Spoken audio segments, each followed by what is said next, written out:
So why do you think content marketing is so important? Any ideas on the floor today? Why do you think content marketing is so important? To be relatable and to engage customer needs, to provide value. What else? What do you think? Why content marketing is so important? Human process images and videos faster than words. That's also true. Deliver the right messages. Love that. Establish expertise. People can consume content at their own time to increase conversions. Okay, so I think most of you got the idea right? So I don't have to explain to you why content marketing is so important. In fact, this whole webinar today is sort of a content marketing from me to you as well, right? To build authority. So I'm building my authority right now as well, hopefully, to capture attention. All of you have your attention on me right now. That's also content marketing, right? Because all of you know this concept already, I want to show you an important concept when it comes to content marketing. So I love your answers. So keep them coming, yeah? So I want to introduce you to the buyer's pyramid. Basically, this tells you the demand in any market today, in any different niche, whether you are in a niche of a pet store, restaurants, or more. All right? So in any given market at any time, there is 3% people who wants to buy right now. So let's just say, let's just say I'm a fitness studio. I can't wait to go to the gym tomorrow. So let's say I'm a fitness studio or the gym, right? Now for this market, for this niche, there is a total of 3% people in that market who knows they need this right now. I totally need a gym right now. Okay, 3%. Now the problem is a lot of marketers and business owners target this 3%.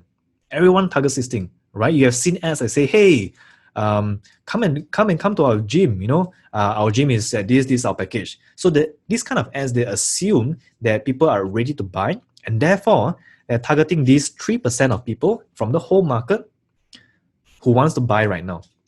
So that is a red ocean market because everyone is targeting the same audiences, right?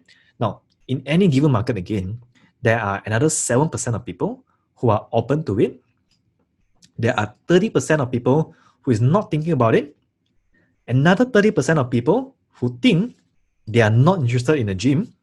And then, of course, there are people who totally know they are not interested anymore. No matter what you do, I won't join a gym. I will never join a gym. I know that, right? But in any given market, there's always 67%. If you calculate 7 plus 30 plus 30, a lot of business owners are missing out on the 67 people who can be reached via content marketing. They're not ready to buy it. They're not ready to buy, but they are open to it. They're just not thinking about it. And some of them don't think they're interested. But with content marketing, we can reach these people, right, who is not in the mood to buy it, and turn them, remember, influence change, positive change, for them to go into a gym membership or something, right? Now, I've used an example of a gym, but in any niche, you find this to be true. Whether you're in a niche of an art niche, whether you're in a niche of education like us, and more. So think about that for your own business. Okay, so, oops, did something happen? I'm still connected, yeah? All of you can hear me? Joanna can't hear me suddenly. Okay, cool. So, yeah, I think Joanna, just refresh your screen. You'll be able to hear me again, okay? Thank you for that. Thanks for your answers, guys. Okay, so in any given market, there's always this pyramid. So your mission as a content marketer is to reach these 67 people who is in the blue ocean, right? And not just target this 3% of people. So no matter what kind of ads you do, Facebook ads, Google ads, it's a mistake to run ads towards people who wants to buy immediately. Yes, there's going to be people who wants to buy immediately, but then there is a bigger percentage of people who do not want to buy yet, but is open to it. Okay, so that's why we do content marketing. So when it comes to content marketing, how can we do it more effectively? One of the ways that I always teach people and my students is to reverse engineer your content. So I find that a lot of business owners, when they create content, they crack their head so hard. Wow, what kind of content can I create? What would actually engage with people? What would be great to reach the people? What will go viral, right? We always want to come up with viral content. So one of the best ways is to reverse engineer your content. Never do it by thinking just like that, but reverse engineer and find out things that people already like and make a better version out of that. So I'm going to share my screen again, go back to Google Chrome, and I'm going to introduce you to this tool called BuzzSumo. I'm going to copy here and share with you. It's called BuzzSumo. Okay, so BuzzSumo is what we call a content reverse search. Basically, it finds the content that people that has a lot of engagements, that has a lot of interactions, and tells you based on your niche what is popular right now. So, for example, let's say we go and look at, we are in the gym industry right now, and I want to write a content about push-ups. So I'm just going to put in push-ups, right? Click on search.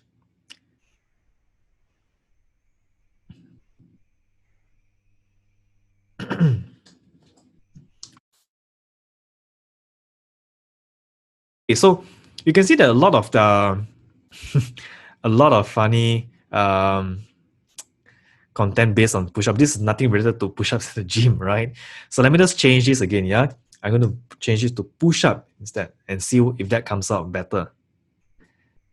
Okay, so you can see some, for example, yeah? Watch Azhar Ali initiates push-up challenge, nominates 6 players to do it.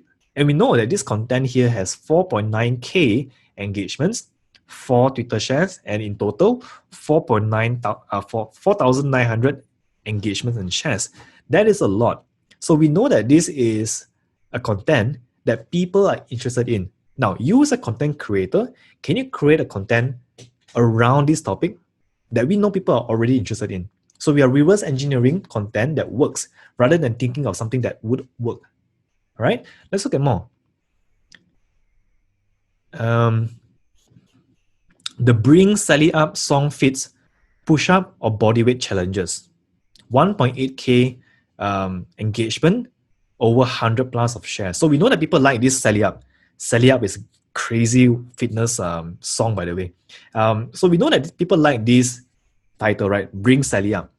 We can go and create a content on that, and we know that people would actually share this content. So when we create a content based on something that already works and make it better, we know that our rate of success on that particular content is going to be much better. So always reverse engineer. Don't come up with content ideas on your own, because that's going to take too much time and also effort. Okay? All right, let me answer one question that I see here. I'm going to paste your question here to everyone. So the question is, I had this dilemma in the past when adding new content and posts to my blog or Facebook page. After months or years, the new posts will hide or bring down previous really good content. And people will less likely see it if they have to scroll down so much to reach the old golden posts. Is the solution to reshare old posts, repeat and recycle the content, don't add too many new posts, keep inspo, good posts there to serve like a website and run ads to the page. Okay, so content for blog and also content for Facebook is a little bit different. So yes, when it comes to Facebook, right, the old content will be forgotten. So a good way is to reshare them, or reshare old posts and renew them. Now, when it comes to blog, the way we do content is a little bit different, because if you have run blogs for some time, like me, you'll find that the 80-20 rule applies to blogs as well. So out of let's say we have 100 blog posts, right? Out of 100 blog posts, you'll find that 20%, around 20 articles, will be doing really good, and 80% will be just bare line. Okay? So some of these posts that once used to be great would eventually go down after it gets outdated.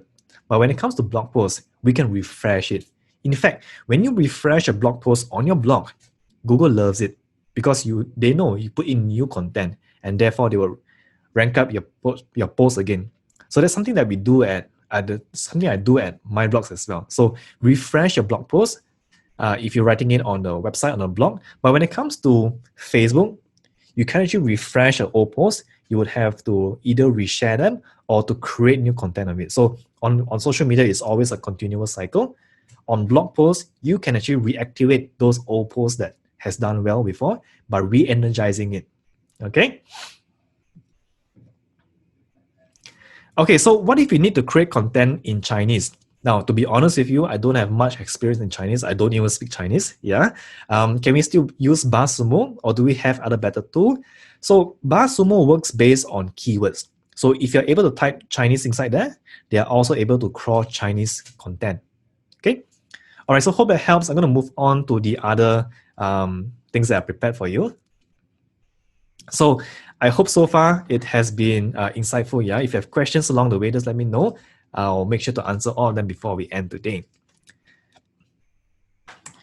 Okay, so I've shown you BuzzSumo. Now, one thing I didn't actually mention is that Uber Suggest, the one tool that I showed you earlier, also have a content ideas tab.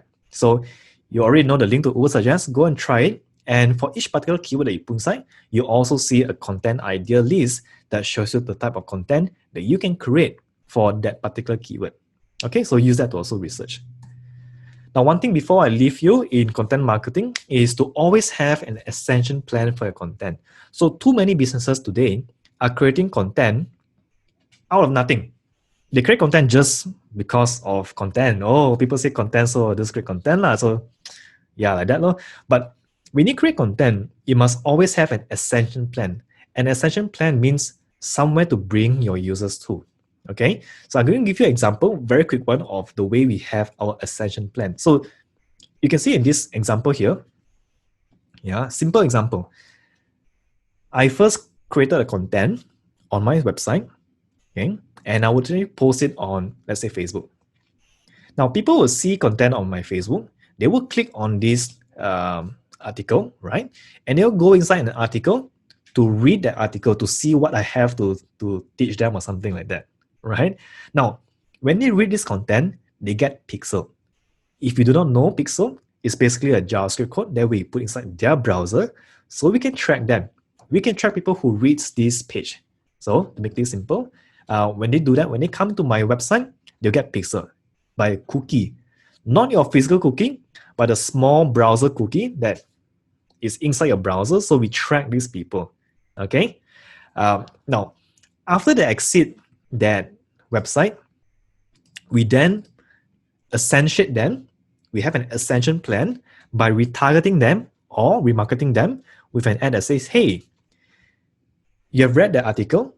I think you've enjoyed it, right? Why don't you come for one of our courses? Why don't you come for one of our workshops? And since you love the lead and we love you, we're going to give you a quick discount for coming to this course itself. So that's an ascension plan, a very simple way. Of course, within our company itself, we have a lot of ascension plans, right? For different types of flows, for different types of, customer journeys that we design for our customers itself. Again, for your business, it might look different, but always have an ascension plan for your content. So your content has to have a CTA. What is next for your customers? What is next for your readers? Once they read your content, what do you want them to do? That is very important.